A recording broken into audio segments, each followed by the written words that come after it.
What's up, everybody? This is Disco Mnemonic. I'm just gonna talk about some shit. So I've been kind of going over some notes that I received about like death and time being an aspect of death, and really considering. Oh, now I get a phone text. So now I really just been considering these things, um, and a lot of things have been coming forward. So notices I received a while, maybe a couple of months, several months, I don't really know, uh, came through where I was told, shown by Lucifer that so God or the demiurge or however you describe this realization entity sprung forth from the darkness. Um, some people call light and darkness masculine and feminine. I believe that what I was shown at that time were uh, there are masculine and feminine aspects of darkness, and the masculine and feminine aspects of the false light or the light. Um, and then there are uh, emanations of those things all the way in between. Then you have things like one of the things I was shown, which was very surprising to me, and I think I shared it on a live with somebody. I'm not really sure, but that Lucifer, being like the fulcrum of all the of light, dark, and all those things, was actually born right before like a split second, because Lucifer always being the also being divine thought, like that spark of intelligence. Right away was like born right before the demiurge and separation occurred. So that's how old I was shown her. Lucifer is from the very beginning of that separation. Um, and that's where Lucifer was born. I was also shown that um, I was shown Santa Muerte. Santa Muerte and Lucifer actually have they're very close in a lot of the things that I've done and the work that I've done and things that I've seen. So I would not say that it's only Santa Muerte. I would just say death as a whole. Santa Muerte being an aspect of death, was born right whenever that separation occurred. So it seems that I would deduce that pure darkness be like immortal, as well as pure light would be immortal. It's the balance that creates time, in which we exist, and it's that balance that creates life and death and everything. However, death it's not what I think a lot of people. Um, I don't know what the fuck you think. So how to say this? Death is not what some think, as there would be like doorways into other dimensions, like interdimensional aspects of ourselves, realizations that we come in and out of, sleeping and waking up, as some indigenous cultures have described. I'm sure everyone, I don't know. Again, I don't know what the fuck you've heard, but there's an indigenous saying that says, to live is to sleep and to die is to awaken. Um, I've heard it in Spanish. Uh, I've heard it in English just now when I said it. But these are things I've been thinking about recently, and it's a lot to consider as well as to not consider at the same time. The enormous balance of everything, the way that everything just ties together. Santa Marta being the gateway, as she has shown me, to the Aztec underworld. You can basically reach any aspect or anything in the Aztec underworld through her being she's being death. Death is the gateway, takes us in and out of life and death. So death is those different dimensions. So death would be the doorway to a lot of other things as well. You could use death meditations in order to enter certain states of mind. I feel, and then you could. I've actually worked with her through her aspect of Santa Muerte to be able to work with Xolo, different entities that are of the Aztec underworld, as well as I don't know other underworlds. Like she's not just that's the only underworld she's a part of, right? So, like again, I said I was going to talk about some shit because all these things have been on my mind, and I don't really know how to format them into a video. So I thought I'd just get on here and start talking, or with the nameless quite a bit. And the nameless has shown me several things. Uh,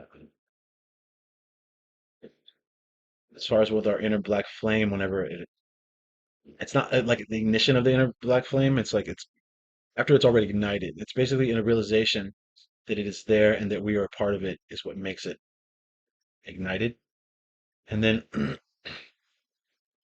Also, like with blessings. So a lot of these things kind of go hand in hand, like with blessings. So one of the things I say about blessings, I tell people is a blessing isn't like, I bless you, blah, blah, blah, blah, you're blessed now.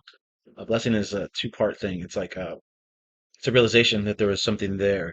Like if I give you a gift, let's say a blessing is a gift, I give you that gift. It's not a gift until you receive it and accept it, right? So it's two, you guys work together in order to make it a gift. If I give you something and you never take it, you just throw it away, you're not really receiving anything. So it's a wasted energy on my part. It doesn't, the energy exchange doesn't occur, and which is the important part of the blessing. So again, also if you tie this into giving blessings, I can't go around blessing people. A blessing is really in shamanistic thought that I have read is that it's when you realize that you're a part of this whole energetic cosmic energy thing that's going on, and that realization is the blessing itself. It's not somebody giving it to you. I could explain something to you all day, giving you the gift, but if you don't receive it, understanding what I'm telling you, the blessing never occurs, right? So again, I was just talking. Pretty sure you guys missed my face, so I hid it underneath. Uh, this somebody stole my clippers, man. Somebody stole my clippers, and fucking I can't shave my face. Can't shave my head. I look weird. And so like it's very annoying. But that's what I was doing. I was just kind of shit with clippers, and then somebody stole my shit. Who steals clippers? Well, somebody did because they took them from me. If I fucking find you, I'm gonna beat the shit out of you, fucking ass. But anyways, these people, clipper stealers. There's nothing worse than a clipper stealer. I will find you, clipper stealers. I'll find you, and hopefully I didn't just let somebody borrow them, and I'm throwing some weird curse out there, and they end up getting really sick, and then when we're cleaning up their apartment, removing all of their items left behind, I find my clippers. Hopefully that's not what happens, but we'll see we'll see what's up. But anyways, a lot of things been manifesting pretty awesomely. Uh, Working with the man the blighted, it's amazing. Uh, and So far that's what I got and I could share with you. Uh, so a lot of things have been going on my webpage, man. I've noticed I get notifications somebody's trying to book sessions up through my website. A lot of shit's been happening, man. I lost a lot of things going on. I went through a big change, and in that change, a lot of things were like disconnected and then connected in a different kind of way. Monetarily, financial aspects were definitely affected by that, and I battled certain aspects of my ego, different battles, and it was pretty crazy. Got really sick. This video's gonna turn out to be longer. I didn't think it was gonna. Okay, anyway, I got really sick for a while, but not in a way that it's like bad. I just I dove back into an old lifestyle, but it was also liberating. So what happened was I empowered my shadow. I empowered, I did it right with the shadow moon, and then I worked with an entity that just just really empowered the shadow as well. And I felt like the weight of everything just fall on me. So I just had to this loneliness just took over me, right? So I went out, started talking to people because before I would just sit in my apartment and just study, and that wasn't enough anymore. I started going for walks, and I lived in my old neighborhood. I see people that I've known, and then I just started getting cold readings everywhere. I was seeing people's ancestors immediately after I powered my shadow. People's ancestors started reaching out to me while I was walking by. I had like this one lady. Um, I saw a young girl. She was walking.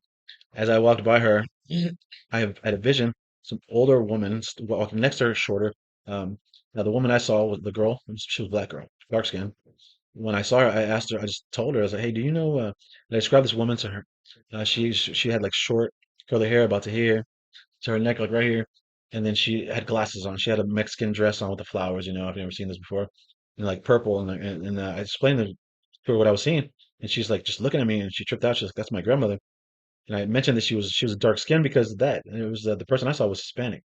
And maybe it was part black, but not enough to there's a big difference between the way that they looked. And so it was interesting that was something that I saw.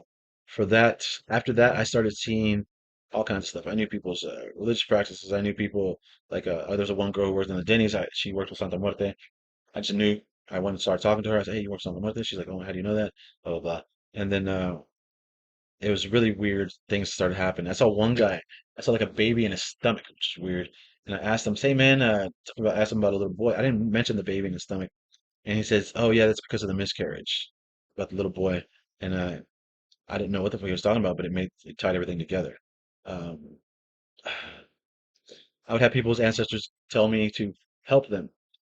It's funny. A lot of I live in a neighborhood. There's a lot of certain kind of people, more minorities than others, and a lot of the minorities have had lighter skin, ancestral ties to them than I thought. I would have guessed. Um, I had one black woman. She had a great grandmother or something that was white, just totally white, and she was approaching me through I was seeing her with my third eye, and she was just like asking me to help this person, but only to a certain extent. So I sat down and started talking to her. She wanted dope. She was like, "Hey, I want some dope and this and that." I was like, "Well, not gonna give me any fucking dope." And she was like, "That's all she wanted." It was crazy. It's a crazy story. It's a thing within itself. But I told her, I was like, "Well, basically, when I boil everything down to what the issues was, I told her the issue. I said, the problem is you. I told her what was going on, and she didn't really understand that. We had a big long talk. I gave it to her many different, explained the situation to her many different ways. If you know my lifestyle recently, you would know that's funny. But explained to her in like different ways so she could get it. She just wouldn't get it. She just wanted drugs, and so I just left.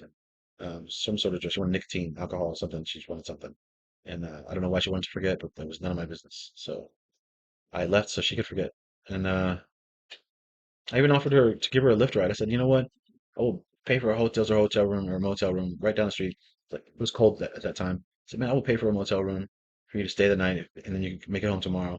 Or I'll even get you a lift home wherever you live. And she was like, no, I don't want to do that. Because first she was talking about how the area was fucking her up. When I gave her that option, she was like, no, she didn't want to leave. She just wanted drugs. And so I was like, I can't help this person. So I can't help everybody, I guess. But pretty sure there's a lot of other stuff I want to talk about. What else has been happening? And I'm sure I will cover that later on. As far as when I come back to my webpage, it's really hard to book on my website right now because I didn't pay for some of the stuff because whatever. And so I posted on there. If you need to get a hold of me for some sort of right, just go on my website, look at the right, and if just email me, Disco Palacios at gmail.com, or find me on social media, Disco Magal, and just hit me up through there. I'll get those site up 100% again pretty soon. But in case, I even put it up on my on the front page of my website, the first page you see. So it's on there and telling you just email me or whatever, and just take whatever pricing or whatever. I've also dropped my prices. Everything has gone down really low. The attunements stay the same. They always stay the same because basically I'm giving you. You can attune other people. You can make that money back, if you wanted to, or whatever. So it's not kind of like an investment on yourself in a way. Um, and yeah, so and again, I can do any kind of attunement, whatever. You want something, certain entities, I can do that for you, working with those entities, especially if they're calling to you. Sometimes people just need that, uh, they don't have the confidence to do certain things. And so they just need that little push. Sometimes that's you, sometimes they're not really at that level at all, so I can attune you, whatever. Also, I'm gonna start coming out with some PDFs on certain rituals and things like that in order so you can do the rites yourself, and they're going to be at a discounted price as far as like what I would charge for the rite. It'd be lower than that. I'm not going to say what percentage or whatever because that could change. It'd probably be different for each one. But I'm going to have PDFs coming up on my site soon to where it's going to be, or even now I could write a PDF for something, create a write for you, and just basically sell it to you or whatever. Depends on what the spirits tell me. Um, to like whatever it is you need to do. I came up with a money one recently that for me is working really, really well. I don't know who I can sell that to. It's like certain spirits that are kind of like not really known by a lot of people, so I think they want to keep it that way. And so I will perform the rite or tell you how you can perform certain aspects of the rite so you can empower yourself. It works with your ancestors and certain spirits that I work with uh, in the cabal. So it's you basically make I'll have to show you whatever, but so you do mantras and things like that upon the item or the relic you create yourself along with the help of the spirits, and then you just it empowers like monetary gain into your life. And honestly, it works really well. The mantra that I was given for my specific working, it is I can say the mantra. Money just comes like almost immediately. I try not to abuse it, because there have been times, man, I'll start saying the mantra like 2 minutes when I'm still saying the mantra. I go for like 100 repetitions. As soon as I'm done with that, like, I'll just go outside for a walk. Somebody be like, "Hey man, what's up?" Somebody guy gave me $60 the other day. He's a friend of mine. We help each other out, but it was still like out of nowhere. He's like, "Hey man, I got something for you." And he called me. He called me on the phone. He's like, "Hey man, I got something for you. Come meet me." I was like, "All right, bet." So I went out there and gave me fucking $60. It was pretty fucking badass. And I was like, "Fuck yeah, I needed it at that time, you know." So that's definitely something that has been happening. Though I've been through struggles, I'm okay. You know, spirits are still taking care of me, but I think they're showing me another side of what's going on. So taking a look at that as well. Well, thank you everybody. Thank you for watching as much as you watched. If I've spoken too fast or too slow, I apologize. Uh, yeah. So thanks for watching. If you like this video, share with your friends. If you hate it, share with your enemies. Um, take it easy.